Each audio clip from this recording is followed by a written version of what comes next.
The bathroom tiles were ice cold beneath Lily's bare feet. The 6-year-old girl curled into herself in the corner behind the toilet, her small hands shaking as she clutched her mother's old phone. The screen was cracked, catching the weak light that slipped in through the gap under the door. Outside, the sounds that had haunted her for the past 6 years poured in, familiar and terrifying. Her mother's choked, pleading voice, heavy footsteps, a liquor bottle shattering into pieces. "Marcus, please. Lily will hear. To hell with that little brat. Who do you think you are? Hiding my money from me." Something slammed against the wall. Her mother screamed. Lily bit down hard on her lip so she would not cry out loud, the taste of blood spreading across her tongue. She had to do something. Her mother had said that if it was an emergency, she should call Aunt Rachel in Seattle. But the number was written on a piece of paper tucked inside her mother's wallet, and the wallet was out in the living room, where Dad was beating Mom. Lily tried to remember the string of numbers her mother had said out loud before. Her mind spun with fear, but she forced herself to open messages, to find the conversation labeled Aunt Rachel. The number looked right. It had to be right. With tears blurring her vision, her tiny fingers trembling, she typed one word at a time. "Aunt Rachel, please save my mom. Dad is hurting her really bad. Please come quick." She hit send, then hugged her knees to her chest and waited. Outside, the noise grew worse and worse. Glass clinked and shattered. Her mother groaned in pain. Lily shut her eyes and typed again. "Dad will not stop. Aunt Rachel, I am so scared." Mom is not yelling anymore. Then another message, her hands shaking so hard she misspelled words. "We are at 1847 Ashland Street, apartment 4B. Please come fast. I am begging you." The phone vibrated. Hope flooded her small chest. But the message on the screen made her heart feel as if it stopped. "This is not your Aunt Rachel. But I am reading your messages. Are you safe right now? Where are you inside the apartment?" Wrong number. She had sent her desperate plea to a complete stranger. Tears spilled out, running down her cheeks. Lily wanted to scream. She had ruined her only chance. Mom was going to be beaten to death. It was all her fault. But the phone vibrated again, and another message appeared. "Lily, you need to answer me right now. My name is Dominic. I will help you and your mother. Are you hiding somewhere safe?" There was something about the way this stranger wrote that steadied Lily's panic. Not frantic, not indifferent. A strange calm, as if this man knew exactly what to do. She typed back, her fingers still trembling. "I am in the bathroom. I locked the door. Dad does not know I am here." The reply came instantly. "You did the right thing. You are very smart. Now listen to me. Do not open the door for anyone. Do not make a sound. I am locating you. I am calling people, and I am coming too. I will be there in 15 minutes. Can you trust me?" Lily did not know why, but she did. Maybe because she had no other choice. Maybe because in the dark and the fear, anyone willing to help felt like an angel. She typed a single word. "Yes. Good. I will keep texting you. You are not alone. I am on my way." Lily quietly checked the bathroom lock again, making sure it was secure. Then she sank into the cold corner, her back against damp, stained tile, her eyes fixed on the phone screen. It was the only light in the darkness, the only thread tying her to hope. The next message appeared. "I have 12 minutes. Do you still hear anything outside?" Lily listened. Her father was not roaring as much. Her mother was terrifyingly silent. Dad stopped yelling. "Mom is not saying anything. I am scared something is wrong with her. I understand. I am coming as fast as I can. Stay right there. Your mother will be okay. Do you promise?" A pause. Then, "I promise." Uncle Dom never breaks his word. Outside the bathroom door, heavy footsteps came closer. Lily stopped breathing. A shadow moved across the thin strip of light beneath the door. Then it stopped. "Lily." Her father's voice thundered, thick with alcohol. "Where are you? Come out here." Lily covered her mouth with both hands, afraid to even breathe. The phone vibrated in her palms. "Do not make a sound. I have 8 minutes." The doorknob rattled. Lily almost screamed. "Lily, I know you are in there. Open the door right now." Her heart pounded so hard it felt like it would burst, but she did not open it. She stared at the phone the way you stare at the face of the person saving your life. "Dad is hitting the door. I am so scared." "You are very brave, Lily. The bathroom door is strong. Your father cannot get in. I have 5 minutes. Just 5 more minutes. You can do this." Outside, her mother's voice rose, weak and broken. "Marcus, leave the child alone. She has nothing to do with it." "Shut up. Where did you hide her? You taught her to hide from me?" A slap cracked through the air. Her mother did not cry out again. Lily bit down until her lip bled, tears soaking her face. But she did not make a sound. She did exactly what Dominic had told her. The phone vibrated. "I have 3 minutes. Do you hear cars outside?" Lily listened. Far away. An engine. Then more. Closer. "I hear them. That is me. You are about to be safe." Marcus kept pounding the bathroom door. "Open it. Open it now." The door shuddered with each udar, but the lock held. Lily pressed the phone to her chest, closed her eyes, and counted each second. Then she heard it. The apartment door being kicked in. Not knocking. Not a doorbell. Wood splintering. Hinges breaking loose. Then silence. A man's voice rose, cold as ice, deep as thunder. "Step away from that door. Right now. Who the hell are you? This is my house. You do not have the right." A sharp, short sound. A body hitting the floor. Marcus groaning, no longer roaring. Footsteps approached the bathroom door. 3 gentle knocks. "Lily, it is Dominic, the one texting you. You are safe now. Can you open the door?" Lily stood on shaking legs. Her hand went to the lock, hesitating for one breath. Then she opened it. The man in front of her was tall, dressed in a black suit, his face all hard angles, his eyes a cold steel gray. But when he looked down at the 6-year-old girl trembling on the freezing tile, those eyes softened.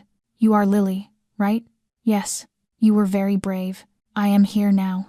No one is going to hurt you anymore." Lily looked past his shoulder. Marcus lay on the floor, pinned down by another man even bigger. And on the sofa, her mother lay motionless, her face swollen, blood at her mouth. "Mom." Lily started to run to Elena, but Dominic gently held her back. "Your mother needs treatment. I have a doctor waiting. Trust me. Your mother will be okay." Lily looked up at the stranger who had come to save them just because of one wrong number. She did not understand why he helped. She did not know who he was. But right now, he was the only hope she and her mother had. "You promise Mom will be okay, right?" Dominic looked into the little girl's blue eyes filled with tears. And for the first time in many years, the coldest Mafia boss in Chicago felt his heart soften. "I promise." He lifted Lily into his arms. She clung to the collar of his suit, as if letting go would mean losing everything. His cologne was unfamiliar, but it was not frightening the way her father's alcohol reek was. Dominic turned to the man holding Marcus down. "Vinny, get her to the car. Call Dr. Chen. Tell him to be ready. And this one." He glanced down at Marcus, still groaning. "Handle it. Do not kill him, but make sure he never forgets. Make sure he learns the price of hitting women and terrorizing children." As Dominic carried Lily out of the miserable apartment, the little girl whispered, "Mister, who are you?" Dominic was silent for a moment. Then he answered, "I am the man men like your father should be afraid of." Lily did not understand all of what that meant, but she understood one thing. Tonight, she texted a stranger's number, and the man on the other end changed her and her mother's lives forever. Sometimes, the wrong number is the right number. Sometimes, the most dangerous stranger is the safest one. And sometimes, one message in the dark can save 2 lives. Have you ever wondered what would happen if a cry for help, by pure chance, landed in the hands of a complete stranger? Would they ignore it? Or would they do what no one expects? If this story touched your heart, please hit like to support it, and share it with anyone who needs to hear it. Do not forget to subscribe and turn on notifications so you do not miss more emotional stories like this. The black car glided through the deserted streets of Chicago at midnight. Lily sat in the back seat, her eyes never leaving her mother's motionless body beside her. Elena had been laid lengthwise across the seat, her head resting on a folded coat, her face swollen and pale beneath the streetlights sliding past the windows. The little girl gripped her mother's hand, feeling the faint warmth still left in it, and that frightened her more than all the screaming before. Dominic sat in the front passenger seat, a phone pressed to his ear, his voice low and decisive. "Dr. Chen, prepare the medical room. There is a woman badly injured, 2 ribs possibly cracked, a concussion, bruises everywhere, and a 6-year-old child who needs care. We will be there in 15 minutes. He ended the call, then turned his head to look into the back. His steel-gray eyes settled on Lily, and in that moment they softened in a strange way. Vinny drove, his shoulders wide as a wall, his gaze fixed on the road ahead. He drove fast, but smooth, as if he was used to moving through the night without drawing attention. Every so often he glanced in the rearview mirror, watching the tiny girl trembling as she clung to her mother's hand. "Uncle," Lily's voice rose, small as breath, splintered by fear. "Is my mom going to die?" Dominic turned fully, looking straight into the child's blue eyes flooded with tears. "No, your mother will not die. I have the best doctor waiting. Your mother will be treated." "But Mom is not waking up," Lily whispered, her voice catching. "Mom is not saying anything. I call her and she does not answer. Your mother needs to rest," Dominic said slowly, his patience strangely gentle for a man like him. "Her body is protecting itself by sleeping. When we arrive, the doctor will help her. You trust me, remember?" Lily nodded faintly. She remembered the messages. She remembered his calm voice at the bathroom door. She remembered the way he had lifted her, gentle but firm, as if she were something precious that had to be protected. Dominic faced forward again and lifted the phone once more. This time he called someone else, his voice colder, sharper. "I need 2 men on the main gate from now until morning. 1 more at the back gate. No one comes in without my permission. Is that clear?" He hung up, then made another call. This time his voice dropped, almost a whisper, but Lily still caught a few words. "Private investigator. Marcus Webb, former cop. I need everything on him. Background, record, address, habits, all of it. Before noon tomorrow." Outside the window, Chicago drifted by like a blurred dream. High-rises with thousands of dark windows. Empty streets with only yellow lights flickering. Now and then another car passed, headlights sweeping across them, then disappearing. Lily had never been out at night. She had never seen the city after everyone fell asleep. It looked strange and frightening, and yet, somehow, she felt safer in this car, with this stranger, than she ever had in her own home. "Your mother gets beaten often, does she not?" Dominic asked, not turning around, his voice quiet but unable to hide the simmering anger beneath it. Lily was silent for a moment. Then she nodded, even though she knew he could not see. "Yes," she whispered. "Dad hits Mom all the time, whenever he drinks, since I was really little." Dominic said nothing, but Lily saw his hand clench on his knee, the knuckles turning white. Vinny glanced at his boss in the rearview mirror, then focused on the road again. "Almost there, kid," Vinny said, his voice lower and warmer than his frightening appearance. 5 minutes. Your mom will have a doctor. You will get to rest too." Lily looked out the window. In the distance, the lights began to change. No longer the city's sickly yellow glow, but a softer white light, filtered through tall trees. The car turned onto a narrow road, stone walls rising on both sides, massive iron gates ahead. "Uncle," Lily called softly. "Do you live here?" Dominic turned to look at her. "Yes, and from now on, you and your mother will live here too, until everything is safe." Lily did not fully understand what that meant. She did not know what safe meant, because she had never truly felt safe. But when the car stopped in front of a gigantic estate with warm golden light spilling from the windows, when Dominic stepped out and opened the door for her, when he gently lifted her mother as if she were something fragile that had to be held with care, Lily began to understand. Maybe, for the first time in her life, she was about to learn what safety felt like. The Valenti estate rose in the night like an ancient fortress, gray stone walls climbing high beneath a cold moon. The clock had just struck 2 in the morning when Dominic carried Elena through the heavy oak doors, Lily clinging to the edge of his suit jacket, her bare feet stepping onto ice-cold marble. Inside, gentle golden light spilled from crystal chandeliers, revealing oil paintings along the walls and a wooden staircase that curved up to the 2nd floor. Lily had never seen a place this beautiful, but she had no time to be amazed, because her eyes stayed locked on her mother, limp in the arms of a stranger. A middle-aged Asian man with salt and pepper hair and gold-rimmed glasses hurried out from a room at the far end of the hall. He wore a white dress shirt and slacks, as if he had just been woken up, yet was already ready to work. "Dominic, get her into the medical room now," Dr. Chen said quickly, his voice professional and calm. "I have everything prepared." Dominic nodded and followed him, carrying Elena into a brightly lit room with a hospital bed, medical equipment, and glass cabinets filled with supplies. He laid her down gently, then stepped back so Dr. Chen could begin the examination. Lily stood in the doorway, her eyes wide, watching as the doctor cut her mother's shirt to assess the injuries. She saw bruises mottling Elena's skin, not only fresh ones but older ones too, turned yellow with time, layered over one another like a map of suffering. Tears rose again, but Lily bit her lip and did not let herself cry out loud. 2 cracked ribs, Dr. Chen said after a few minutes, his voice low and grave. "A mild head injury, possibly a concussion. She needs to be monitored for the next 24 hours. And these bruises," he paused, shaking his head. "Many of them are old. She has been beaten regularly, for at least several years." Dominic stood still, his face blank, but his gray eyes darkened like a sky before a storm. He did not speak. He only gave a single nod, then turned away and nearly collided with a woman standing right behind him. She looked about 60, silver hair neatly twisted into a bun, a face lined with age, yet brown eyes that still shone with warmth. She wore a cream silk robe, as if she had gotten up in a hurry, but her expression was fully alert. "Dominic, what is going on?" she asked Dominic, and then her gaze fell on Lily, curled into herself in the corner. "And who is this child?" Dominic looked at the woman who raised him, then at Lily, then let out a slow breath. "It is a long story, Aunt Rosa. I will tell you later. Right now this child needs care. She has been through a nightmare." Rosa Valenti did not need to hear more. She walked to Lily, knelt down until she was at the girl's eye level, and offered the gentlest smile Lily had ever seen. "Hello, sweetheart," she said softly. "What is your name?" "Lily," the little girl whispered, her voice rough from too much crying. "Lily, that is such a beautiful name, like a lily flower. I am Rosa, Dominic's caregiver since he was a child. Are you hungry? Or would you like something warm to drink?"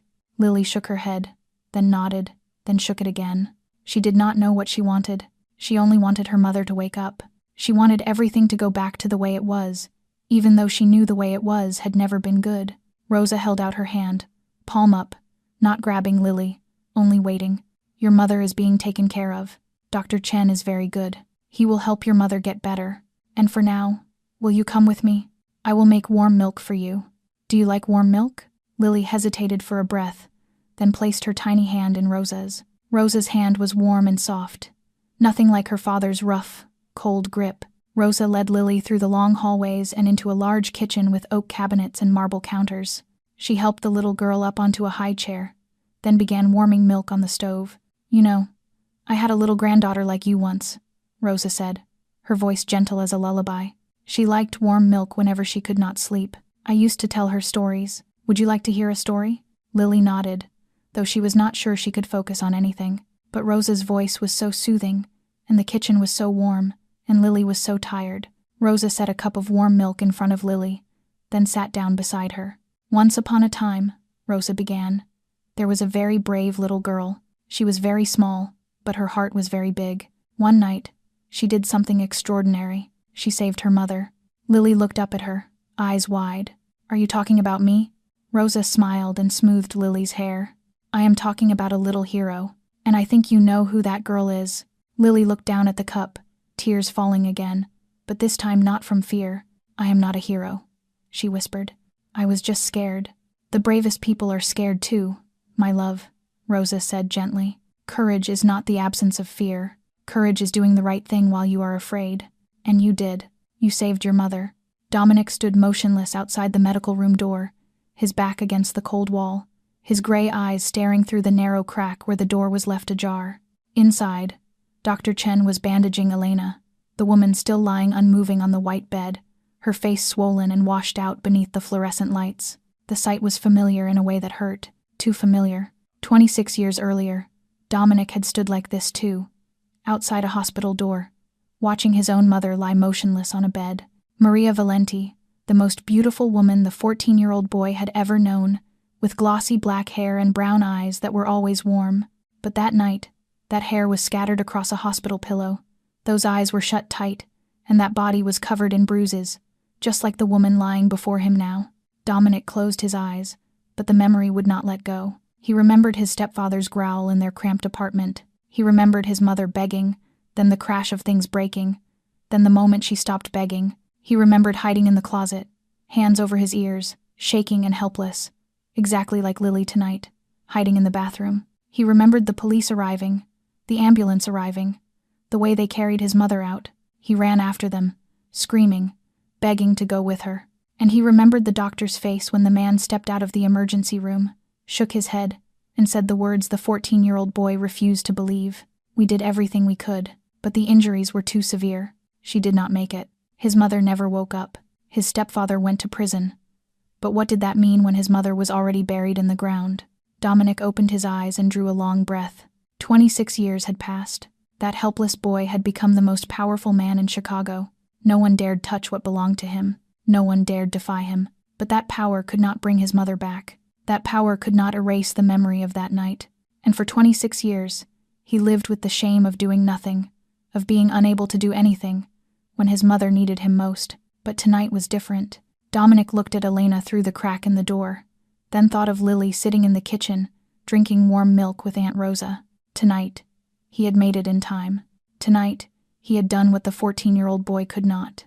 And he swore, by the soul of his mother watching from heaven, that he would protect the two of them, no matter the cost. He pulled out his phone and dialed the first number. A man's sleepy voice came through after 3 rings.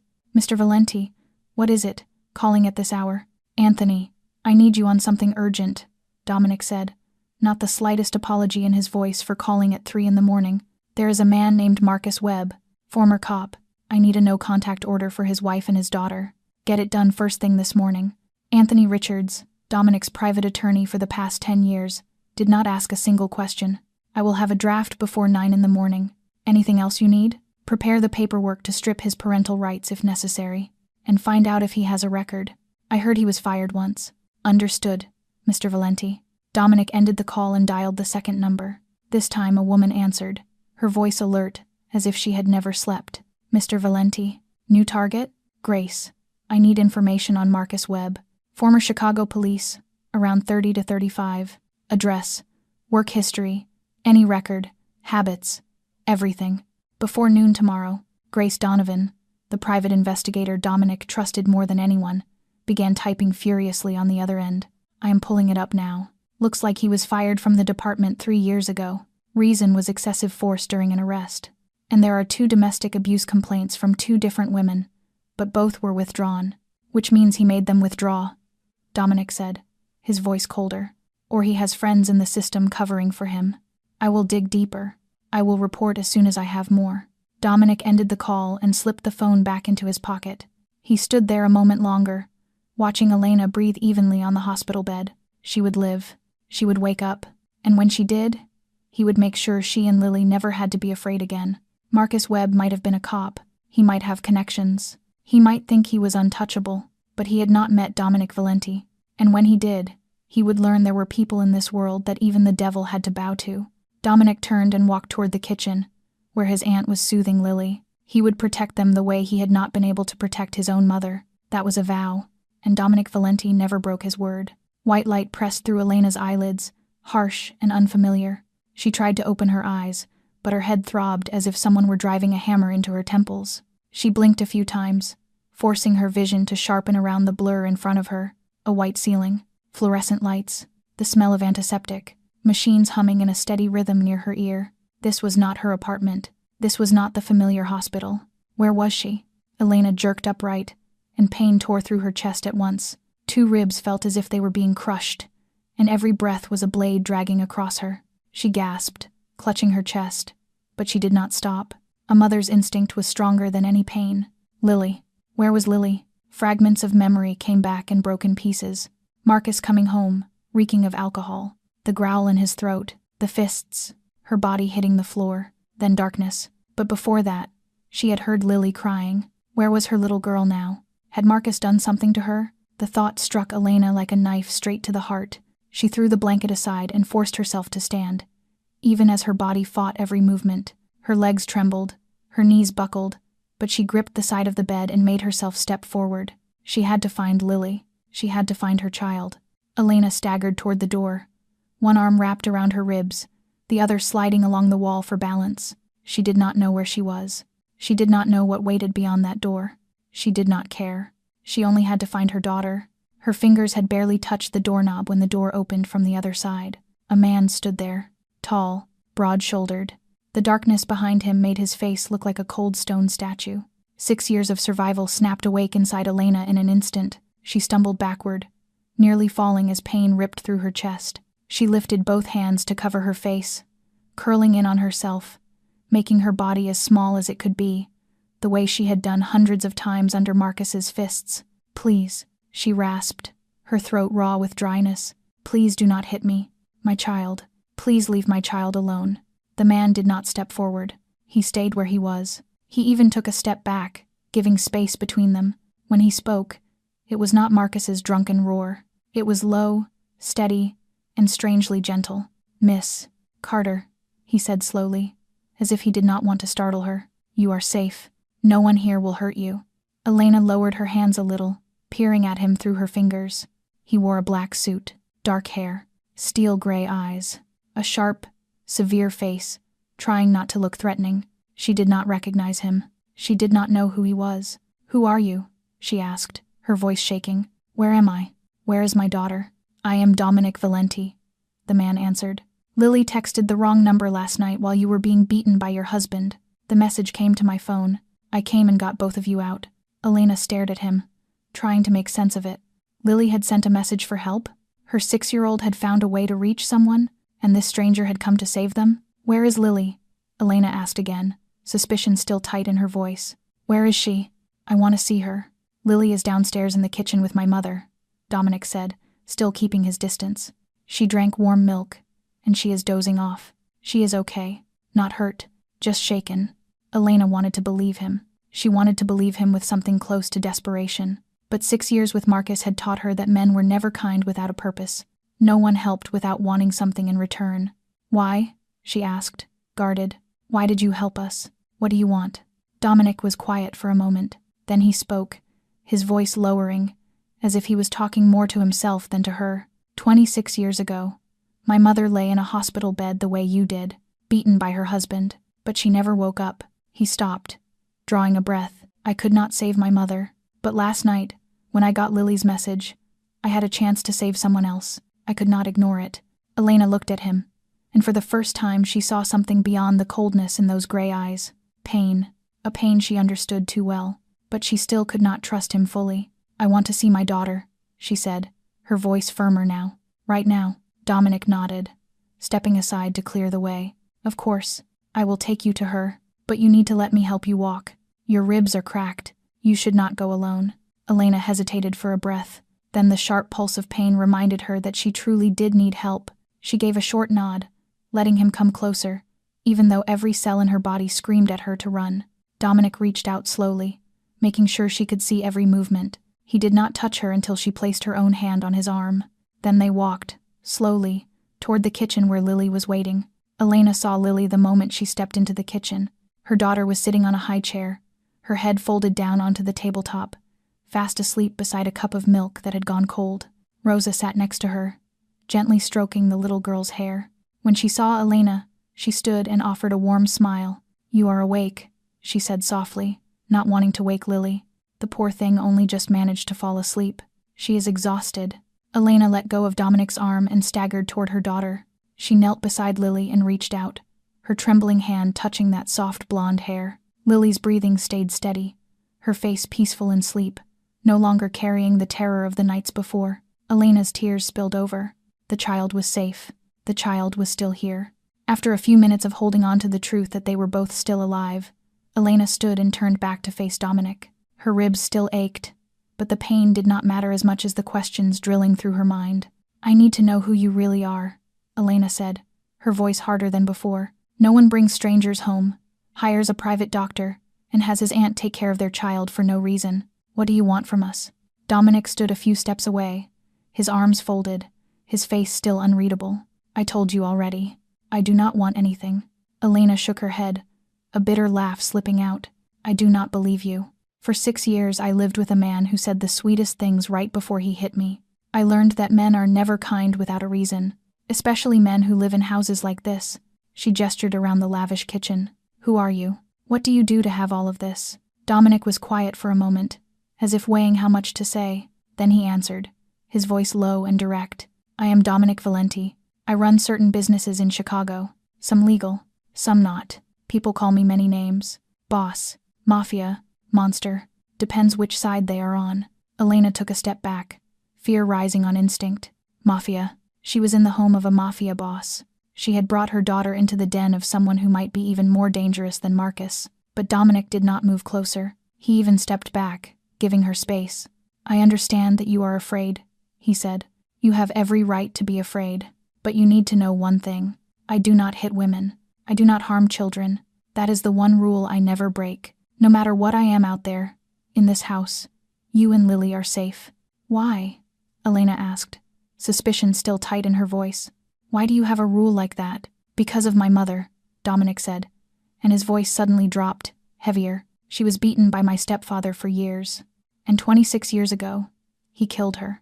Elena went silent, not knowing what to say. She looked into Dominic's gray eyes and, for the first time, saw something beneath the ice. Pain, regret, and a simmering anger that had never gone out. I was 14 when my mother died, Dominic continued, his voice as if he were telling it to himself. I hid in a closet while my stepfather beat her.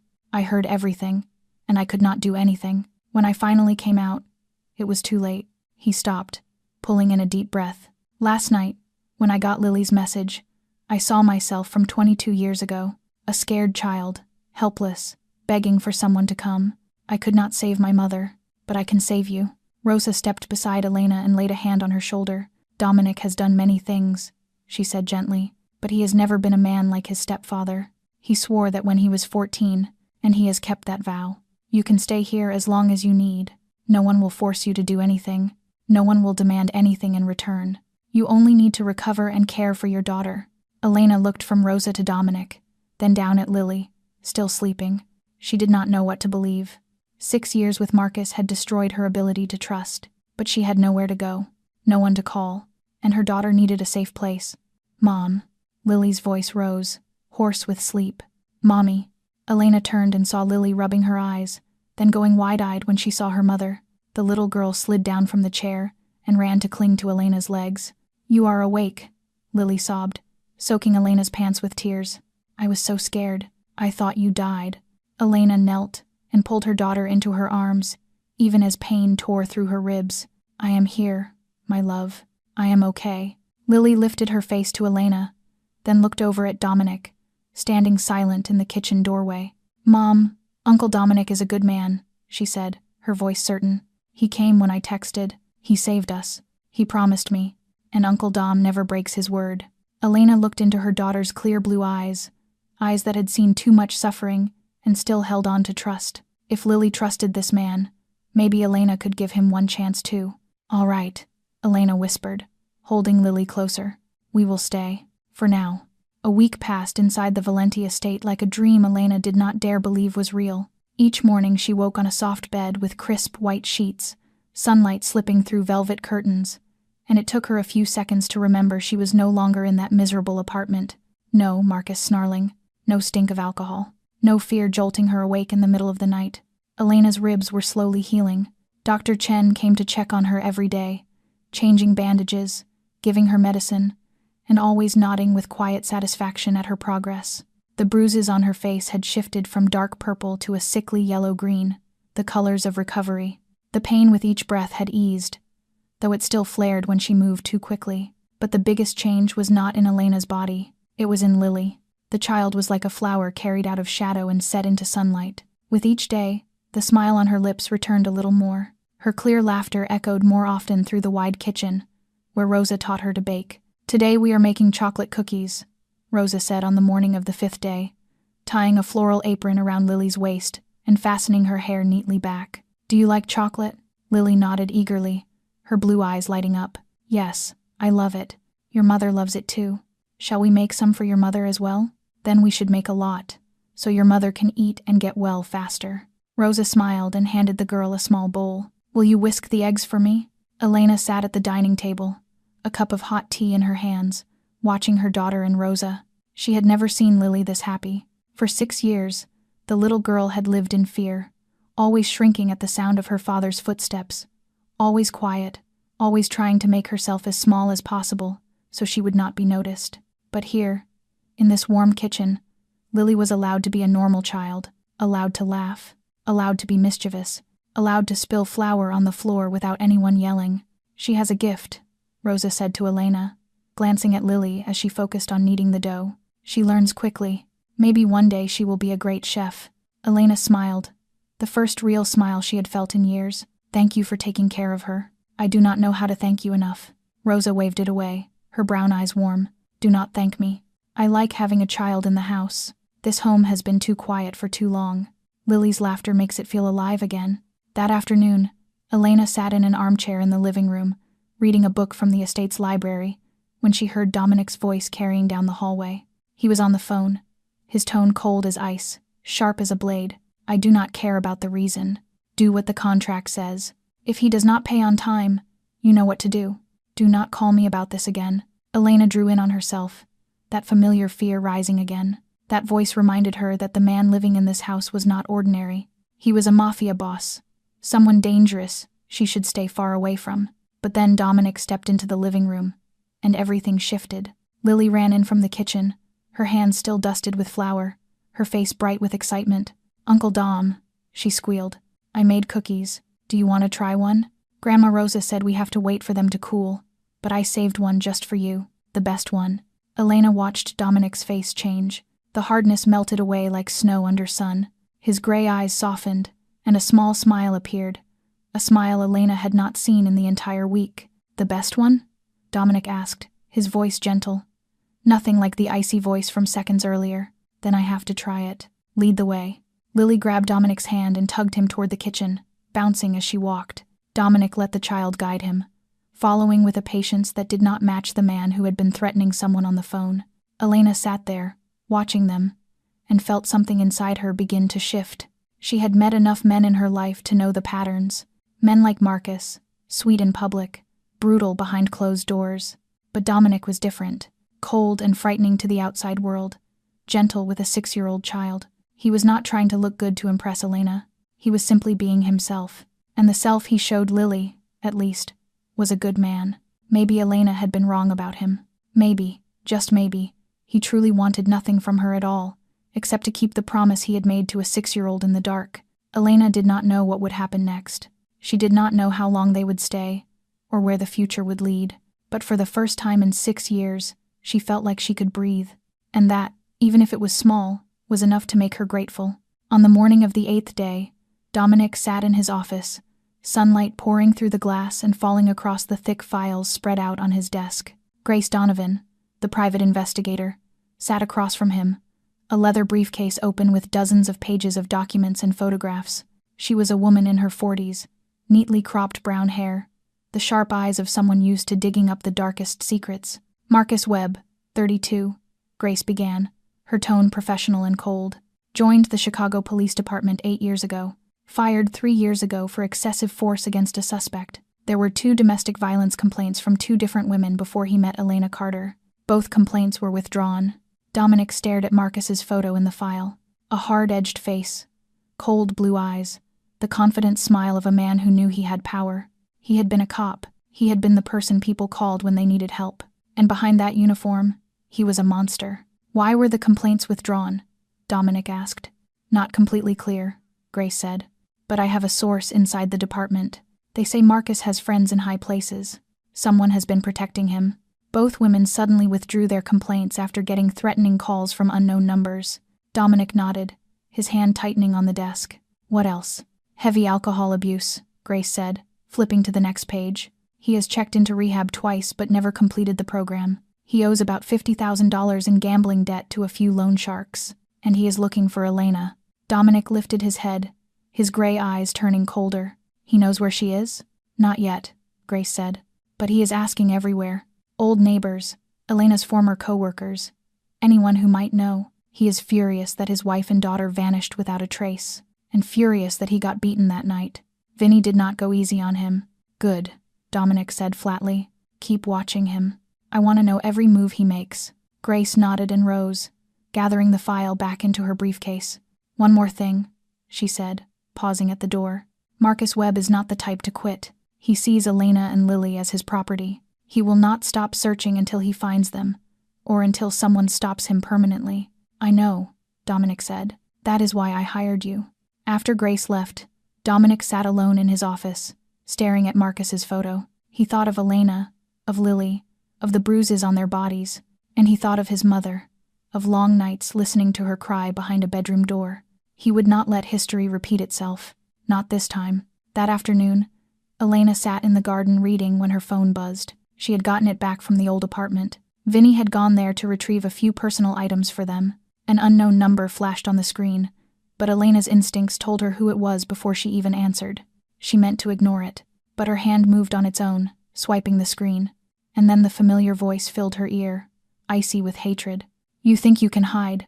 Marcus snarled into the phone, his words thick as if he was drunk. You are my wife. Lily is my kid. I will find you. And when I do, you will learn what regret feels like. Elena froze, the phone shaking in her hand. 6 years of fear crashed back over her like a tidal wave, drowning the calm she had only just begun to build. She wanted to scream, to cry, to throw the phone away and run. You hear me? Marcus went on, his voice growing more vicious. I am taking my daughter back. You cannot keep her from me. You are nothing. You are just some useless woman I picked up from an orphanage. Without me, you would be dead on the street. Tears spilled down Elena's cheeks, the familiar insults cutting into her like a blade. But before she could say a word, a hand reached in and took the phone from her. Dominic stood there, his face cold as stone, his gray eyes darkening like a storm front. He lifted the phone to his ear, and when he spoke, his voice was so cold the air around them seemed to harden. Listen to me, Marcus Webb, he said slowly, each word edged with ice. I am the man who took your wife and your child out of that apartment that night. I am also the man who ordered my people to teach you a lesson. And if you want, I can teach you a second one, a lesson you will never forget. There was silence on the other end for a beat. Then Marcus roared. Who the hell are you? Who do you think you are, putting your hands on my family? I am Dominic Valenti, Dominic said, his tone empty of emotion. And Elena and Lily are under my protection. If you come near them, if you call them again, if you even think about them, I will make sure you never walk again. That is a promise, not a threat. Then he ended the call, not waiting for Marcus to answer. Elena looked at him, tears still on her cheeks, but something inside her had shifted. For the first time in 6 years, someone had stood between her and Marcus. You are safe now, Dominic said gently, handing the phone back to her. He will not dare do anything, and if he does, I will handle it. That night, Elena could not sleep. Marcus's call kept echoing in her head. The threats, the insults, the venom in his voice. She lay in bed staring at the ceiling, listening to Lily's steady breathing beside her, and felt the pressure in her chest tighten until it was hard to breathe. At last, she slipped out of bed, careful and quiet, pulled on a robe, and stepped into the hallway. The estate sat hushed in darkness, except for a soft golden glow spilling from the living room. Elena walked toward it, thinking that maybe a glass of water would steady her. But when she entered, she found Dominic sitting in an armchair beside the fireplace, a glass of whiskey in his hand, the flames dancing and reflecting in his distant gray eyes. He looked up at the sound of her footsteps, not surprised at all. You cannot sleep either? Dominic asked, his voice low and gentle. Elena nodded, hesitating in the doorway. I do not want to bother you. You are not bothering me, Dominic said, pointing to the chair across from him. Sit. Sometimes having someone to talk to at midnight is a good thing. Elena hesitated for a breath, then crossed the room and sat where he had indicated. Warmth from the fire spread outward, pushing back the cold of a Chicago winter night. They sat in silence for a while, the only sound the soft crackle of wood in the hearth. Then Elena spoke, her voice small and far away. I met Marcus when I was 21, she said, her eyes on the flames. I had been out of the orphanage for 3 years, working at a little cafe, living in the worst apartment my paycheck could cover. I was so lonely I thought it could kill me. Dominic said nothing. He only listened, his gray eyes fixed on her with steady attention. Marcus was a police officer, Elena went on, bitterness sharpening her words. He came to the cafe every day, smiling at me, saying sweet things. He bought me flowers, took me out to dinner, told me he would protect me, and I believed him. A thin, humorless laugh slipped out. I was an orphan who had never been loved, and he was the first man who ever told me I was special. How could I not believe him? She fell silent for a moment, then continued. We married after 6 months of dating. At first, everything was perfect. Then I got pregnant with Lily, and Marcus began to change. He was jealous, controlling, angry about everything. The first time he hit me, I was 5 months pregnant, and I stayed. I thought it was my fault. I thought if I tried harder, he would change, and I thought Lily needed a father. Elena's voice shook. I was wrong. I was completely wrong. 6 years. 6 years I endured it, and my daughter had to see everything. Tears ran down her cheeks, and she did not wipe them away. Dominic set his glass on the table, his voice low and gentle. You were not wrong. You were trying to survive. You were protecting your daughter in the only way you knew how. That is not your fault. It is his.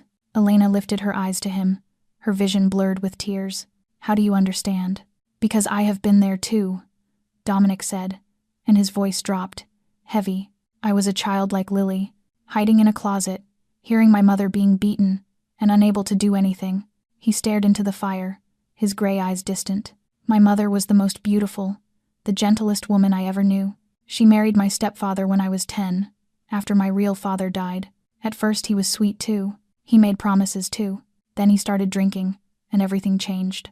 Elena listened, her heart tightening with pain. My mother thought the same things you did, Dominic continued. She thought staying was best for me. She thought I needed a father. She endured it for 6 years. And on the last night, my stepfather beat her to death. I was 14. I heard everything, and I could not do anything. His voice broke on the last words, and Elena saw something she had never seen in this man before, a wound that had never healed. I am sorry, Elena whispered. I did not know. Dominic shook his head. You do not need to apologize. I am telling you because I want you to understand. I understand what you lived through. I understand what Lily lived through. And I understand why you do not trust anyone. But you are not alone anymore. You do not have to fight by yourself anymore.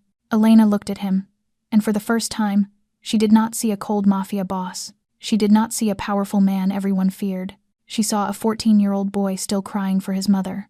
She saw a heart that had shattered and never been fully put back together. She saw herself in those gray eyes, 2 broken pieces, 2 people life had wounded. But tonight, sitting by the fire in this unfamiliar mansion, Elena felt something she had thought no longer existed: understanding, connection, and maybe, just maybe, a thin thread of hope that broken pieces could be fitted back together, even if they were never perfect again. Thank you, Elena said softly, her voice trembling. For telling me, for understanding. Dominic nodded, a small smile briefly touching his mouth. You should go to sleep. Tomorrow will be better. Elena stood, but before she left, she turned back to look at him. You too. You are not alone anymore. A month passed like a gentle dream Elena did not dare believe was real. The injuries on her body had almost completely healed, the bruises fading until they disappeared, leaving only a few faint scars to remind her of the past. But the biggest change was not in Elena's body. It was in Lily. The 6-year-old girl was nothing like the trembling child who had hidden in the bathroom that night. Lily laughed more. She talked more, and her blue eyes no longer lit up with fear whenever she heard footsteps. And the most striking change of all was the way she spoke to Dominic. Uncle Dom, can we play chess today? Lily asked one afternoon, racing into Dominic's office with a bright smile. I practiced the moves Grandma Rosa taught me. This time I am going to beat you. Just you wait.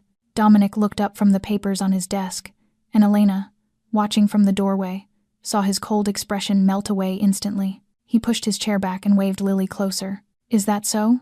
I do not believe it. Last time you let me take your knight.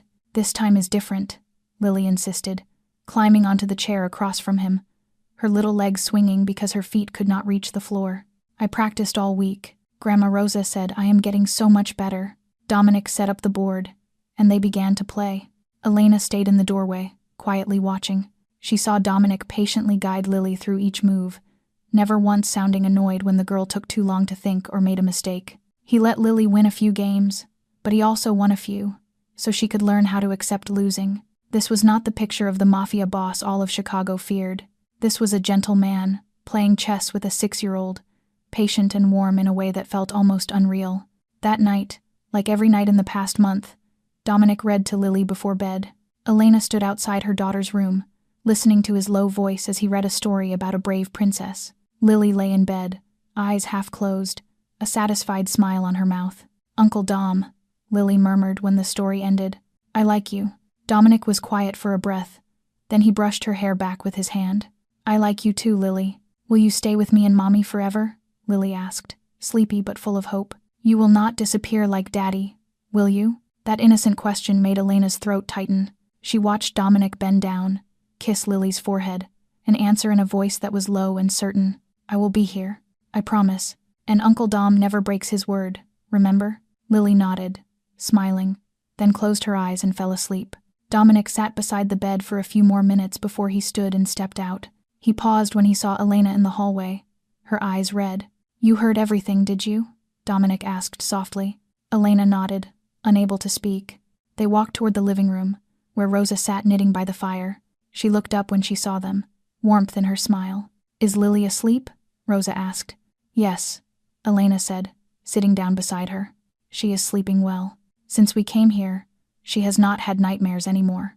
Rosa nodded, her brown eyes shifting to her nephew sitting across from them. Dominic has changed a lot too. Since you two came, he is less cold. He smiles more. I have not seen him like this in a long time. Dominic said nothing. He only stared into the fire. But Elena noticed his ears turned slightly red, the only sign that he was embarrassed. You know, Elena, Rosa said, turning to her, her voice gentle and full of feeling. 22 years ago, when Dominic's mother died, he changed completely. He shut the door of his heart and would not let anyone in. He built this empire, became the most powerful man in Chicago.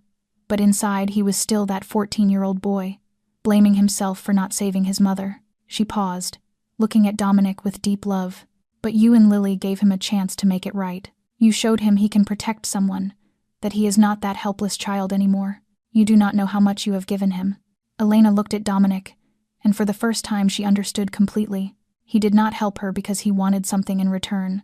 He helped her because it was the only way he could mend the wound inside himself. And in the process, both of them were being healed. Thank you, Elena whispered, taking Rosa's hand. Thank you for giving me and my daughter a family. Rosa smiled and squeezed her hand. No, my love. Thank you for bringing a family back into this house.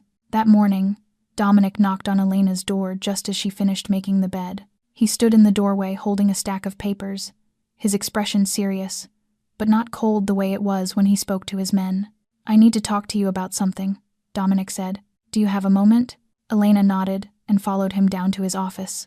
She sat in the chair across from his desk, her hands laced together in her lap, feeling as if she was bracing for bad news. Maybe he was going to tell her that she and Lily had to leave. Maybe he was tired of sheltering them. She had been here for more than a month now, and even though he said he wanted nothing in return, who could ever really know? Miss Carter, Dominic began, then paused and gave a small shake of his head. Elena, I want to offer you something. Elena held her breath, waiting. I have a chain of Italian restaurants in Chicago, Dominic continued, sliding the papers toward her. Completely legal. Nothing to do with my other work. We need a manager for a new location on the north side. I think you would be a good fit. Elena looked down at the papers, then back up at him, unable to hide her surprise. Me? Why do you think I would be a good fit? I have seen how you organize things in this house, Dominic said. How you help my mother run the kitchen. How you keep rooms in order. How you treat people. You have a gift for managing, and you need a job so you can stand on your own feet, not live dependent on anyone. Elena bit her lip, pride flaring inside her. For 6 years, Marcus had turned her into someone completely dependent. No money, no job, no one to lean on but him. That was how he controlled her. And now Dominic was offering her a way out of that trap. But she was afraid too. I do not want to owe you more, Elena said, her voice sharper than she intended. You let me and my daughter stay here. You hired a doctor to treat me. You got Lily into a new school. Now you are giving me a job. I do not know if I will ever repay all of this. This is not charity, Dominic said, patient. This is an opportunity. I am not giving you a job. I am hiring you to work. You will be paid like every other employee. You will earn your own money, provide for yourself and Lily. That is your right, not a favor. Elena went quiet, looking down at the papers. They listed the job description, the salary, the benefits. Everything was clear and reasonable. Nothing shady. No hidden conditions. I do not know anything about managing a restaurant, she said softly, her last reason to refuse.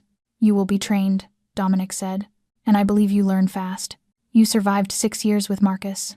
Running a restaurant cannot be harder than that. That line made Elena laugh, a small sound that surprised her as it slipped free. Dominic smiled too, a rare smile that softened the sharp lines of his face. And in that moment, Elena felt something strange flare in her chest. Her heart stumbled into a quicker beat. Warmth rose into her cheeks. She quickly lowered her gaze to the papers to hide her sudden confusion. No, she told herself. Do not. She could not have feelings for this man. She had just escaped a toxic relationship. She could not step into another one, especially not with the Mafia boss who was letting her and her daughter live in his home. It was crazy, dangerous, a mistake. All right, Elena said, her voice trembling slightly. I will do it, but I will pay everything back. Room, food, Lily's school, all of it. You do not have to do that, Dominic said. But if it makes you feel better, then fine. They sat across from each other in silence for a moment, neither of them speaking. Then Dominic stood, walked to the window, and looked out at the snow-covered garden beyond the glass. "Elena," he said, his voice low and gentle, "I have seen the way you look at me sometimes." Elena went still, her heart almost stopping. She was afraid. Dominic turned back, his gray eyes fixed on her. "Not afraid I will hurt you, afraid of something else.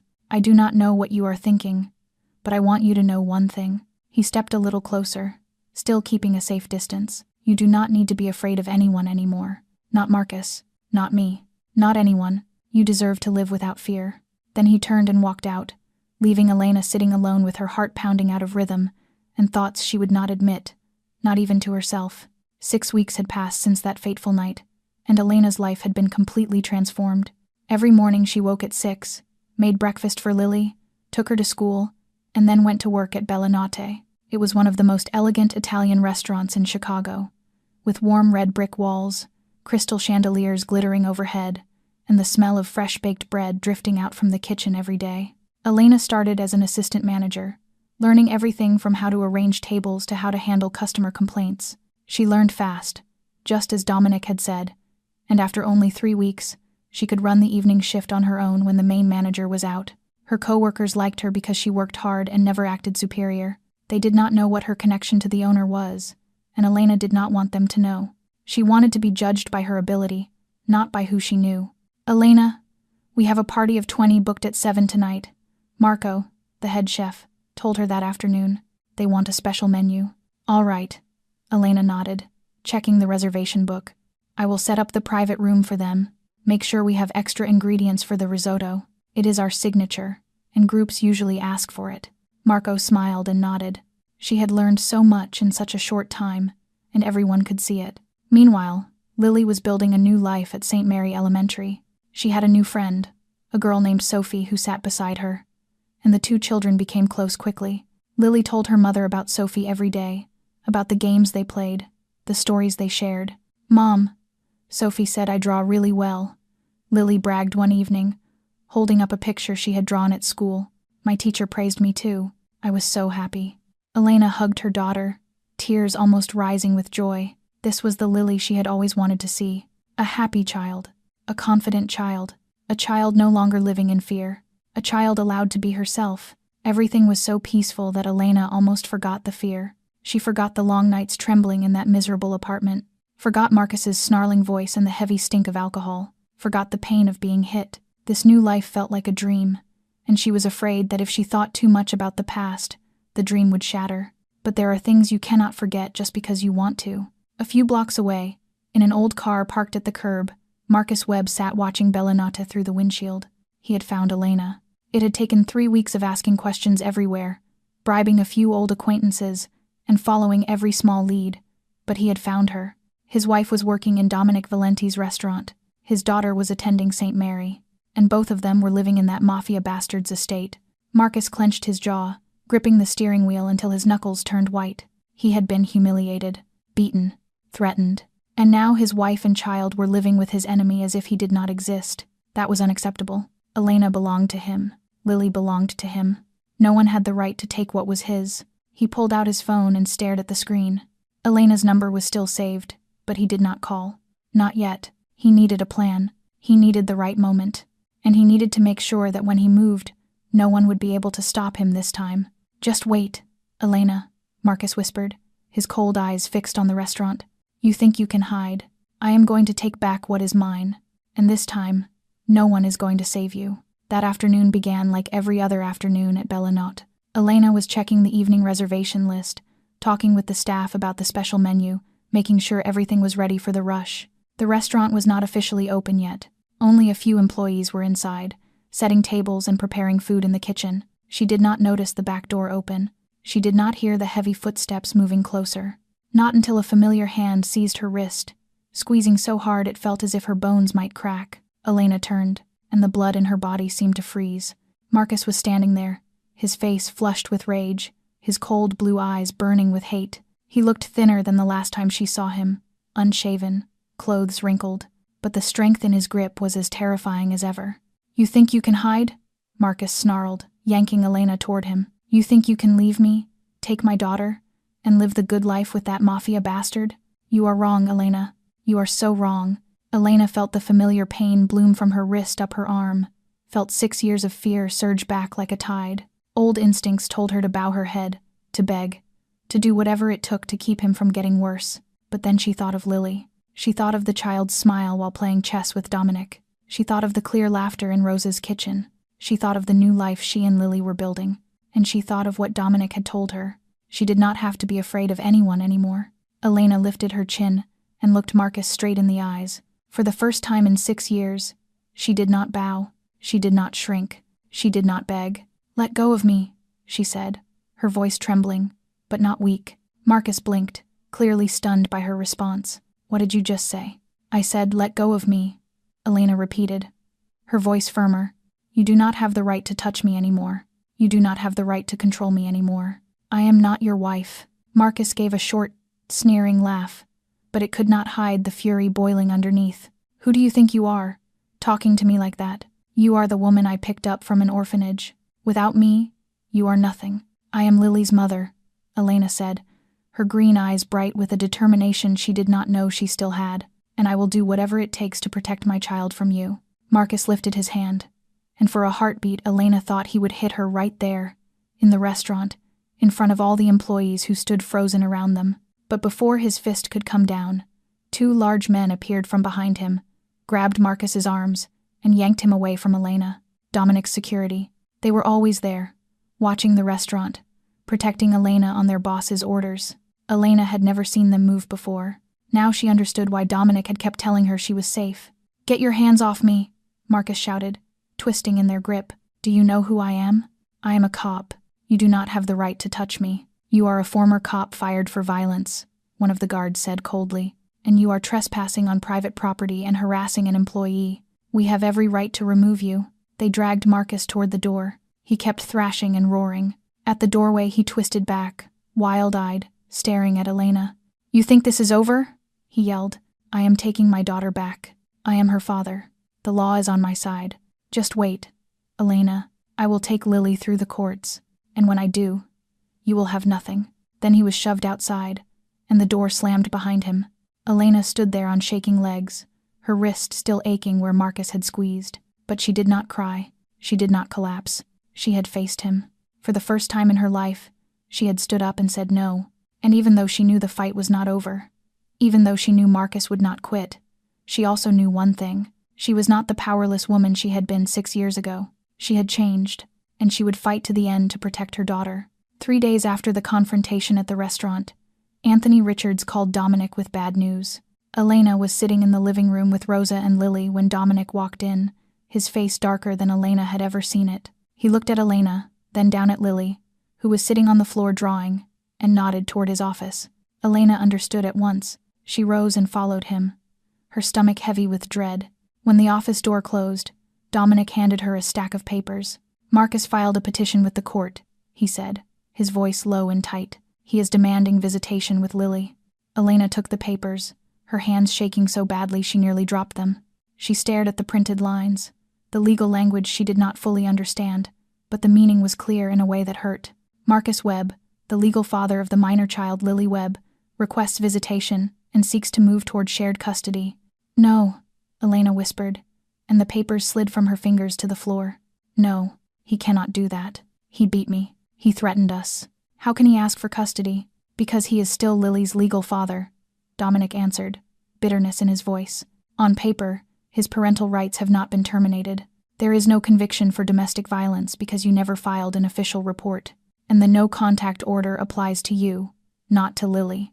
Elena sank into the chair, her knees no longer able to hold her. 6 years of enduring, 6 weeks of rebuilding, and now Marcus could take it all away with a single petition filed with a judge. He could see Lily. He could take her. He could hurt her the way he had hurt Elena. "Lily cannot see him," Elena said, her voice breaking with despair. "She has only just started to heal. She has only just started sleeping without nightmares.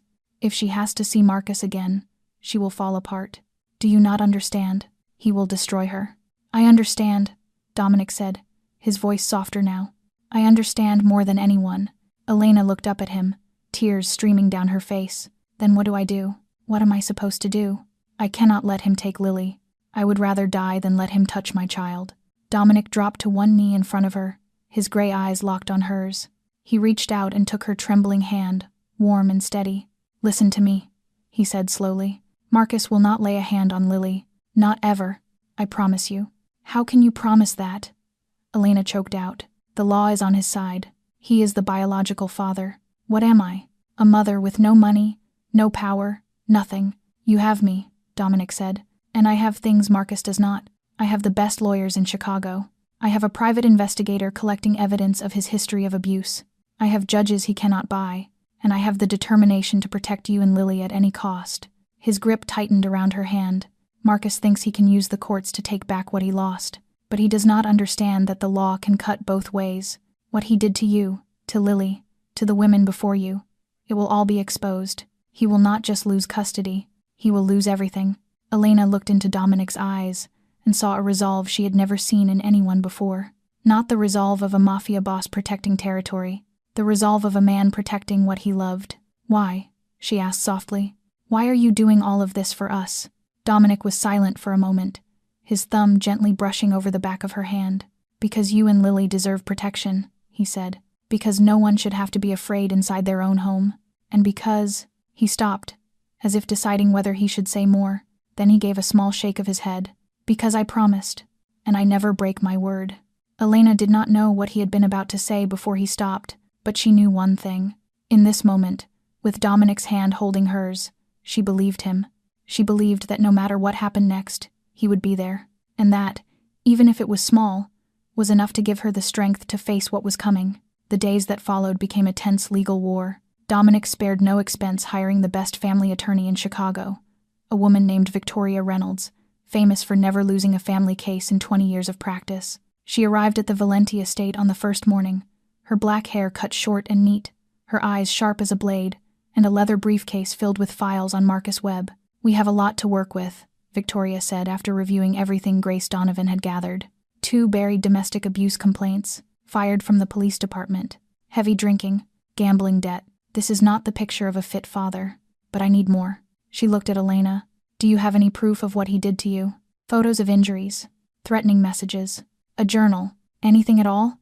Elena lowered her head, ashamed and aching. "I did not take pictures. I always thought it was my fault. I did not want anyone to know." Victoria nodded, showing no judgment. "Many victims of domestic violence are the same, but we can still build this case. Dr. Chen can testify about your injuries when you arrived here. Old bruises layered over new bruises show a pattern over time." She turned to Dominic. "And I need to speak with the other women Marcus abused. If they agree to testify, our case will be much stronger." "I will handle that," Dominic said. "Grace is reaching out to them." Meanwhile, Detective Amy Morrison, with the Chicago Police Department, also began reopening old matters connected to Marcus. She was a tough detective. Marcus had harassed her when they worked in the same department, and she did not hide her satisfaction at finally getting the chance to drag him into the light. "I always knew something was wrong with Webb," Morrison told Dominic over the phone. "He had friends in high places protecting him, but now they are retired or transferred elsewhere. No one is shielding him anymore. I am going to dig up everything he buried." Everything moved fast. Evidence collected, witnesses contacted, files prepared. Dominic worked without stopping. His phone rang constantly with calls from lawyers, investigators, and people tied to the case. He barely slept, but every time he saw Lily smile, he knew it was worth it. Only Lily did not smile as much anymore. She could feel the tension in the air, even though no one told her what was happening. She grew quieter, clung to her mother more, and her blue eyes often carried a worry no 6-year-old should have. That night, Elena was in the living room reading through the case file again when she heard crying from upstairs. Lily's crying. She rushed up the stairs, but as she reached her daughter's room, she saw Dominic was already there. He sat beside Lily's bed, his large hand holding her small one, his voice low and gentle in the dark. "Uncle Dom," Lily sobbed, tears soaking the pillow. "I dreamed Daddy came to take me away. He said he would take me far from Mommy. I do not want to go. I want to stay with Mommy and you." Elena stood in the doorway, her heart tightening with pain. She wanted to run in and hold her daughter, but Dominic's voice made her stop. "Lily, listen to me," Dominic said, his voice steady as stone. "That was only a dream. No one is taking you anywhere. No one can separate you from your mother. I promise. But Daddy said he has the right, Lily sniffled. He said the law is on his side. The law is on the side of people who are right, Lily, Dominic said. And your father has done wrong. Your mother and I are doing everything to make sure he cannot hurt you anymore. Do you trust me? Lily nodded, still trembling with sobs. I trust you, but I am still scared. I know, Dominic said. He lifted a hand and gently wiped the tears from her cheeks. There is nothing wrong with being scared. Even the bravest people are scared. But you are not alone. You have your mother. You have Rosa. And you have me. I will always be here. I will protect you. That is a promise. And Uncle Dom never breaks his word. Lily was quiet for a moment. Then she reached up and wrapped her arms around Dominic's neck. I love you, Uncle Dom, she whispered. Dominic went still for a heartbeat, as if he had not expected those words. Then he hugged her back, gentle but sure. I love you too, Lily, he whispered. Now go to sleep. I will sit here until you are sleeping soundly. Elena stood outside the door, tears sliding silently down her cheeks. She watched the man all of Chicago feared sitting beside her daughter's bed, his low voice singing her toward sleep. And she knew. She knew with a certainty that left no room for doubt. She loved him. Not because he was rich or powerful, not because he had saved her, but because he loved her daughter like his own. Because he was gentle with Lily in a way Marcus had never been. Because he was the best man she had ever known, even if the world called him a monster. Elena did not know what to do with that feeling. She did not know whether he felt the same.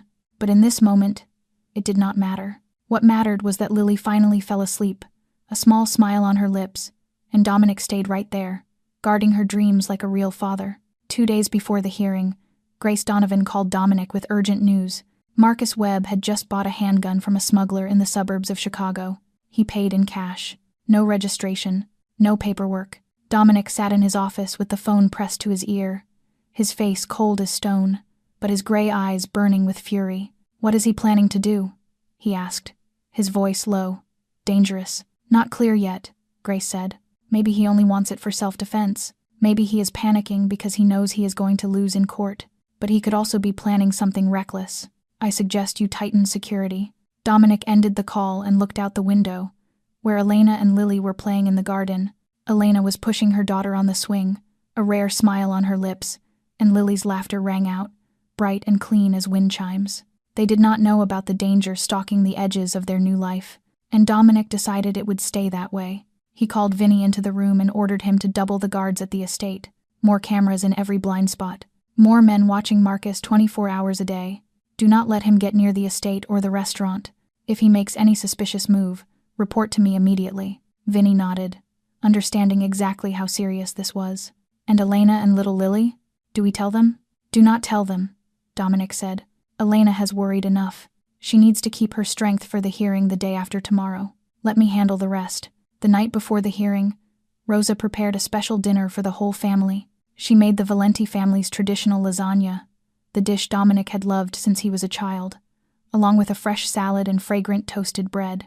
The table was set beautifully with candles and flowers, as if this were a celebration, not the eve of a war. Elena sat down, trying not to let her anxiety show on her face. Tomorrow, she would have to face Marcus in court. Tomorrow, Lily's future would be decided. But tonight, she wanted to hold on to the last quiet moment before the storm. Mom, this lasagna is so good, Lily squealed, her mouth full of cheese. Grandma Rosa is such a good cook. Teach me too, Grandma. Rosa smiled and smoothed the girl's hair. I will teach you. I will teach you all the secret recipes of the Valenti family. Dominic sat across from Elena, glancing at her now and then. He saw the shadows under her eyes. He saw the tension in every small movement, and he wished he could carry all of it for her. But he could not. All he could do was stay close, support her, and make sure that when she walked into court tomorrow, she knew she was not alone. Uncle Dom, Lily suddenly said, her blue eyes fixed on Dominic. Can I ask you something? Go ahead, Dominic said, setting his chopsticks down.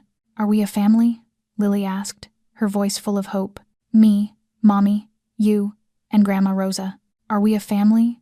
The whole table went quiet. Rosa looked at Dominic, then at Elena, a gentle smile resting on her mouth. Elena stared down at her plate, not daring to look up, her cheeks burning. And Dominic, the coldest man in Chicago, suddenly did not know what to say. He looked at Lily, then turned to Elena. Elena's green eyes met his gray eyes, and in that moment, without words, They understood each other. Elena saw in Dominic's gaze a tenderness he gave only to her and Lily. She saw the determination to protect them at any cost. And she saw something deeper, something neither of them dared to speak aloud. Dominic saw in Elena's eyes the trust she had placed in him. He saw gratitude. And he saw something that made his heart stumble into a quicker beat. Something he had not expected he could still feel. "We are a family, Lily," Rosa finally said, breaking the silence. She took the child's hand and smiled warmly. "Family is not only the people who share blood. Family is the people who love each other, protect each other, and stay with each other no matter what happens. And that is what we are, isn't it?" "Yes," Lily shouted, her smile bright and wide. "I knew it. I knew we were a family." She turned to Dominic. "Tomorrow you will go with Mommy to court, right? You will protect Mommy, right?" Dominic nodded, his voice low and certain. "I will be there. I will always be there." Elena looked at him, and in that moment she knew that whatever happened tomorrow, she would not face it alone. She had Dominic, she had Rosa, she had a family, and that, more than any lawyer or any evidence, gave her the strength to face the storm that was coming. The night before the hearing, Marcus Webb sat in his old car 2 blocks from the Valenti estate. The handgun felt heavy in his coat pocket. He had been waiting for this moment for weeks.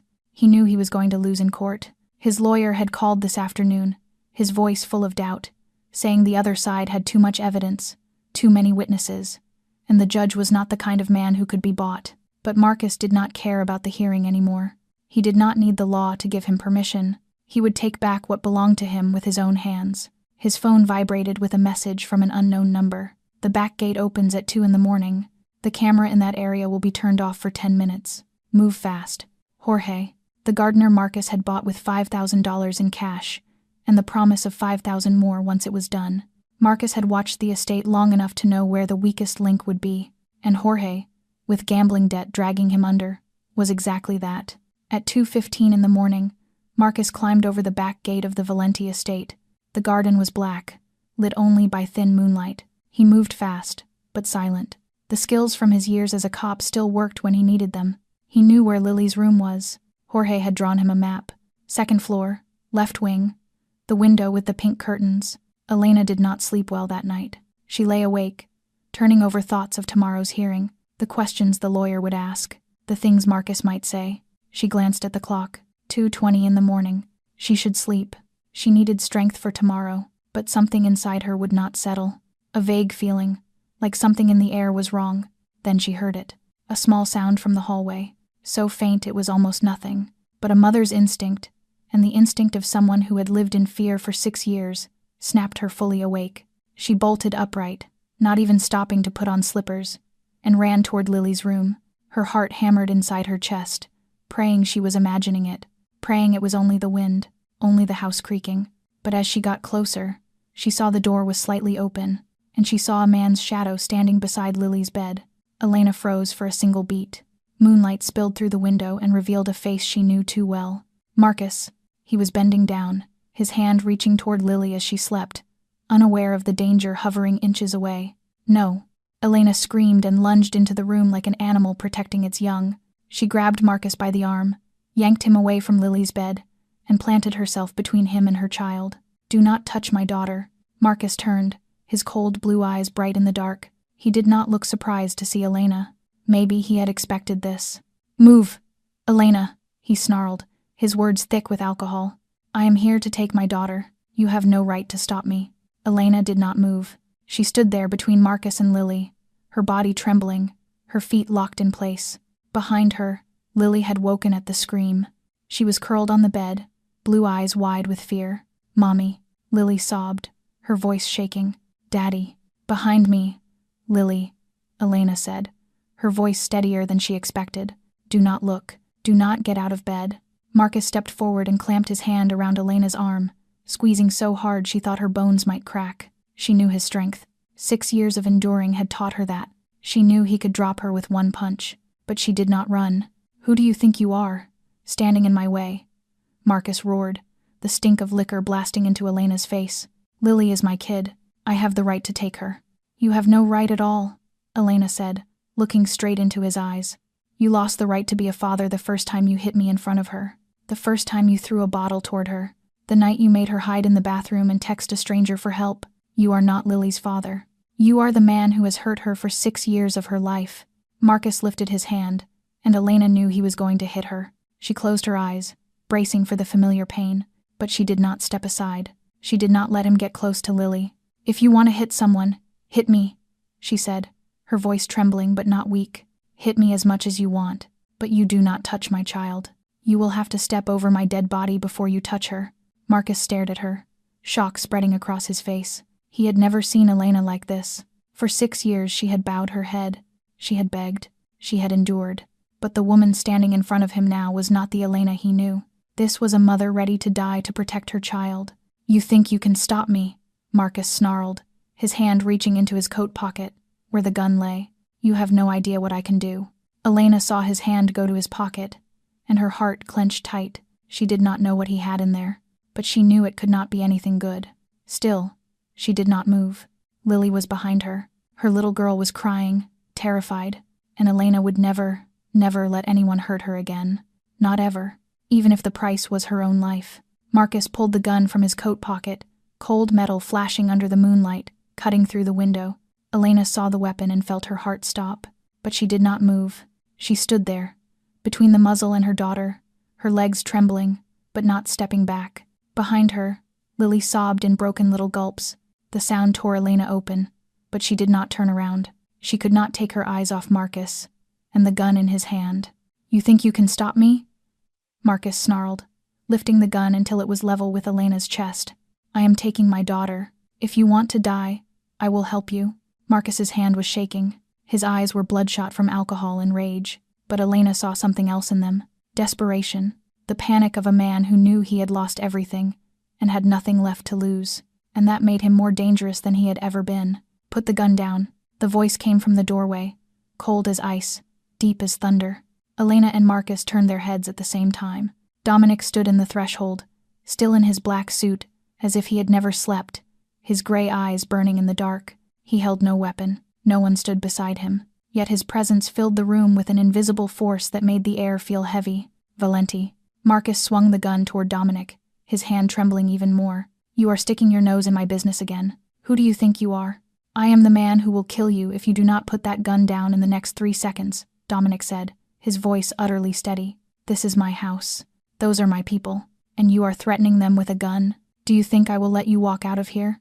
"My people?" Marcus laughed like a madman. "Elena is my wife. Lily is my kid. You have no right to call them your people. Elena is not your wife anymore." Dominic took 1 step forward, slow, confident. "She stopped being your wife the first time you hit her, and Lily was never your child. That little girl has only been your victim, just like her mother, just like every woman you have hurt." "What do you know?" Marcus shouted, the gun aimed straight at Dominic's chest. "You do not know a damn thing about me. I know enough." Dominic kept moving forward. "I know you were fired for beating someone. I know you have 2 buried domestic abuse complaints. I know you are drowning in gambling debt, and you drink yourself numb. And I know that tonight you broke into my home and threatened the people I protect with a gun. How do you think tomorrow's hearing ends after this?" Marcus's face went pale. He knew Dominic was right. He knew he had just destroyed every last scrap of a chance he had left, but he had gone too far to turn back. "If I cannot have Lily, no one can," Marcus roared, his finger tightening on the trigger. "I will kill you. Then I will kill Elena. Then I will take Lily and go. No one can stop me." "You will not get the chance," Dominic said coldly, and before Marcus could react, a massive shadow surged up behind him. "Vinny." The big man seized Marcus's wrist and twisted hard. The gun clattered to the floor. Marcus screamed in pain, trying to fight, but Vinny slammed him down, a knee in his back, his arms locked behind him. It all happened in less than 3 seconds. Elena stood there, shaking so badly she nearly fell, staring at Marcus pinned on the floor, and she could not believe what she was seeing. It was over. It was really over. Dominic stepped to Elena's side, and his gray eyes softened when they found her face. "Are you all right?" he asked quietly. "Are you and Lily hurt?" Elena shook her head, unable to speak. Tears started to fall, not from fear, from relief, from gratitude, from the certainty that the nightmare had finally ended. Police sirens rose in the distance, growing louder, closing in. Dominic had called Detective Morrison the moment the alarm system detected an intruder. The police arrived, cuffed Marcus, and dragged him out of the estate while he screamed and cursed. He was arrested for breaking and entering, illegal possession of a weapon, making death threats, and violating the no-contact order. This time, there was no one left to shield him. When the police drove away, when the estate fell silent again, Lily climbed down from the bed and ran straight into Elena's arms. She sobbed hard, her whole body shaking, clinging to her mother as if letting go would mean losing everything. "Mommy," Lily gasped. "I was so scared. I thought Daddy was going to hurt you." "I am here," Elena said, holding her daughter tight, her tears soaking into the child's hair. "No one is hurting Mommy. No one is hurting you. It is over, my love. It is over." Lily lifted her head, looked at Dominic standing nearby, then reached her hand out to him. "Uncle Dom," she called, her voice still broken. "Hold me too." Dominic went down on one knee, and Lily wrapped her arms around his neck, pulling him into the embrace with her and her mother. The three of them held each other in the dark of that room, in the quiet of deep night, and Elena felt something she had never felt in her life. Wholeness. "We are a family," Lily whispered, her head resting on Dominic's shoulder. "We are a family, right?" "Yes, my love," Dominic said, his voice rough with feeling. "We are a family." Elena looked at the man holding her daughter as if she were his own, and she knew that no matter what the future looked like, no matter what happened in court tomorrow, she and Lily had found where they belonged. They had found family. A month after that fateful night, the hearing took place at the Cook County Courthouse in Chicago. The courtroom was packed, reporters crowded outside, and Elena sat in the front row, back straight, chin lifted. She was no longer the woman trembling in a corner of her home. She was a survivor. She was a witness, and she was ready to face the past, to win a future for her daughter. Marcus Webb sat at the defense table, his cold eyes fixed forward. He had grown thinner after a month in the county jail, his face hollow, his beard unshaven, but the hatred in his gaze still burned whenever he looked toward Elena. She felt that hatred, and it no longer frightened her. Victoria Reynolds, Elena's attorney, had built a flawless case. 2 women Marcus had abused agreed to testify, telling the court what they had endured. Dr. Chen provided detailed medical records of Elena's injuries when she arrived at the Valenti estate. Detective Morrison presented evidence of buried reports, and the fact that Marcus had been fired from the police department. And of course, there was the proof of the night he broke into the estate with a gun. But the most important moment came when Elena was called to the stand. She walked to the witness box, placed her hand on the Bible, and swore to tell the truth. Then she looked straight at Marcus, the man who had turned 6 years of her life into hell, and she began. She spoke about the first time he hit her, when she was 5 months pregnant with Lily. She spoke about the long nights hiding in the bedroom, listening for his footsteps, praying he would not come in.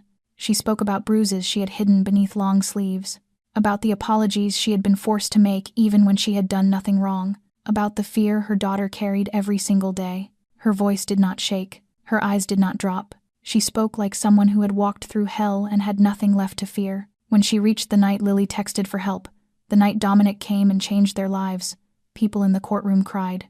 Even the judge, a hard man who had heard hundreds of cases, had to pause and reach for a handkerchief. The jury needed only 20 minutes to return a verdict. Guilty. On every count. Marcus Webb was sentenced to 8 years in prison for a pattern of domestic violence, armed burglary, making death threats, and violating the no-contact order. He was also permanently stripped of all parental rights to Lily. When the judge read the sentence, Elena felt as if a massive stone had been lifted off her chest. She turned to look at Dominic, seated a few rows behind her, and he gave her a small nod, his gray eyes warm with pride. She had done it. She had saved herself. After the hearing, when the crowd had dispersed and Marcus had been led away, a woman walked up to Elena. She was a little taller than Elena, with the same dark brown hair and the same green eyes that made Elena's heart ache with recognition. "Elena," the woman said, her voice trembling. "Do you recognize me?" "Rachel," Elena whispered, not believing her eyes. "Rachel." The sisters held each other, tears spilling, 5 years of distance dissolving in a single moment. Rachel said she had been trying to find Elena for years, but Marcus had isolated her completely, changed phone numbers, moved them again and again, cut every line of contact. She found Elena only after seeing news of the trial. "I am sorry," Rachel sobbed. "I am sorry I did not protect you." "It is not your fault," Elena said, holding her sister tighter. "No one is at fault but Marcus, and now he has paid." That evening, After Lily was asleep and Elena had walked Rachel to her hotel with a promise to see her tomorrow, Elena and Dominic sat in the living room by the familiar fire. She did not know what words could ever be enough. He had saved her and Lily. He had given her a job, a home, the strength to stand. He had changed her life completely. "Thank you," Elena finally said, her voice thick, "for everything. I do not know what I would have done without you." Dominic turned to her, his gray eyes gentle in the firelight. "You do not need to thank me," he said softly. "You saved yourself, Elena. I only opened the door. You are the one who walked through it. You are the one who stood up. You are the one who testified today. You are the one who protected Lily when Marcus had a gun. I did not save you. You saved yourself." Elena looked at him, tears sliding down her cheeks, but not from sadness, from happiness, from gratitude, from a love she did not want to hide anymore. She began, but Dominic lifted a hand and pressed his fingers gently to her lips. "Do not say anything tonight," he whispered. "You need rest. We have a whole lifetime to talk." And for the first time, Elena believed that was true. She had a whole life ahead, a life of freedom, peace, and hope. A year after that fateful night, life inside the Valenti estate was completely different. Laughter filled the kitchen every day, where Rosa taught Lily how to bake. Piano music drifted from the living room, where Elena practiced in the evenings. And Dominic's footsteps no longer sounded cold and solitary, because now there was always a 7-year-old girl racing after him, calling him by the sweetest name she knew. "Uncle Dom, let's go out to the garden and play chess today," Lily squealed on a warm spring afternoon. "It is so beautiful outside. Grandma Rosa said the roses are blooming." Dominic looked at her, and a rare smile touched his mouth. She had grown so much in the past year, taller, stronger, and most of all, happier. Her blue eyes no longer carried fear. They sparkled with joy. "All right, I will be out in a minute," Dominic said. "But first, will you go get your mother and bring her to the garden for me? Tell her I have something important to say." Lily tilted her head, curious. "Something important?" "Secret," Dominic said, winking.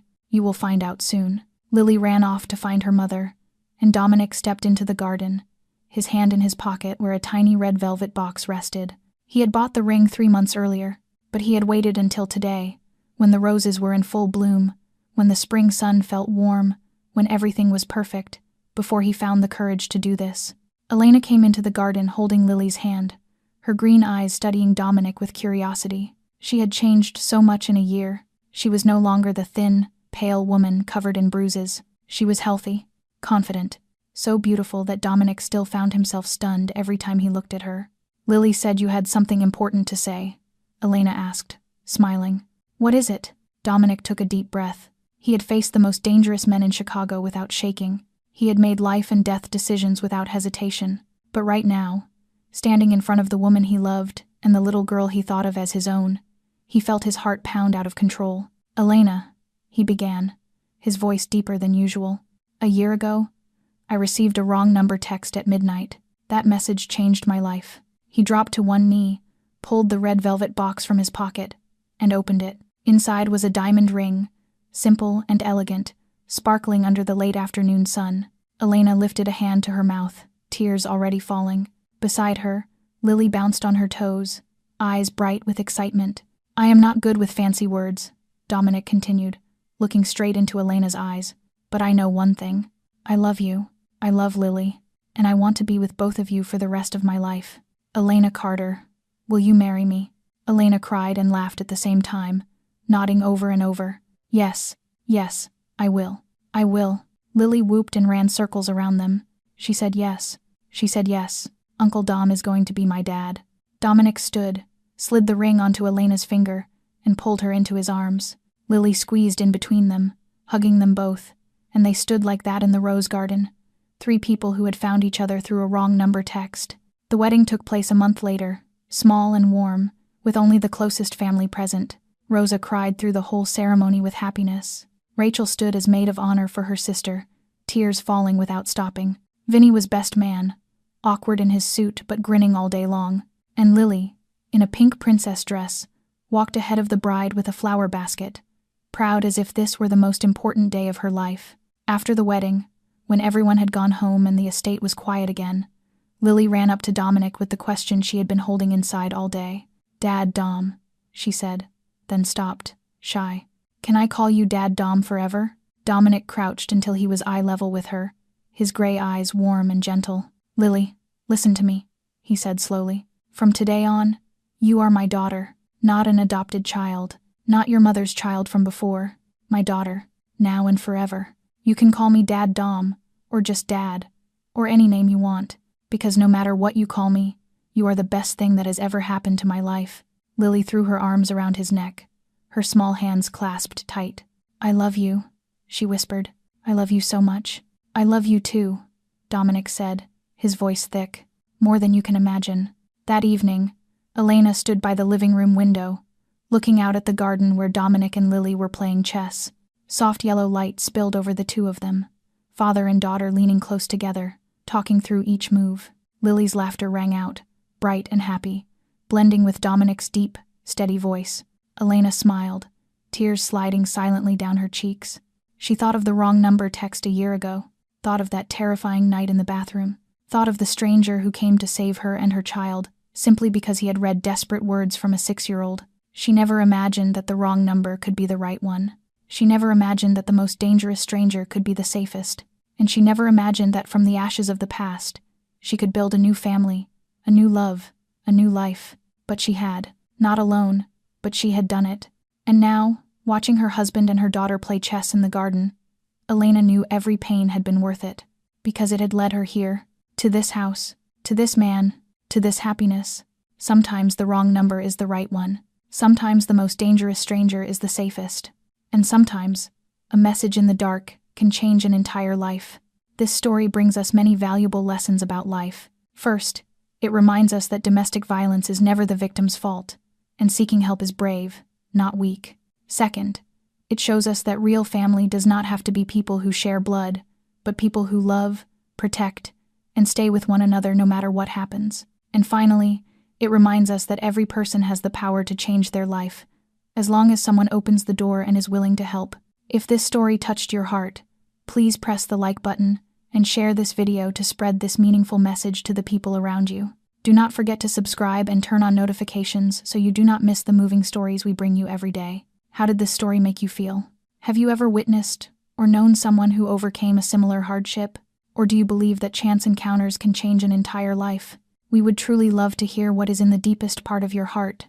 Please leave a comment below so we can share and connect with each other. We wish all of you watching this video good health, a joyful life, and peace.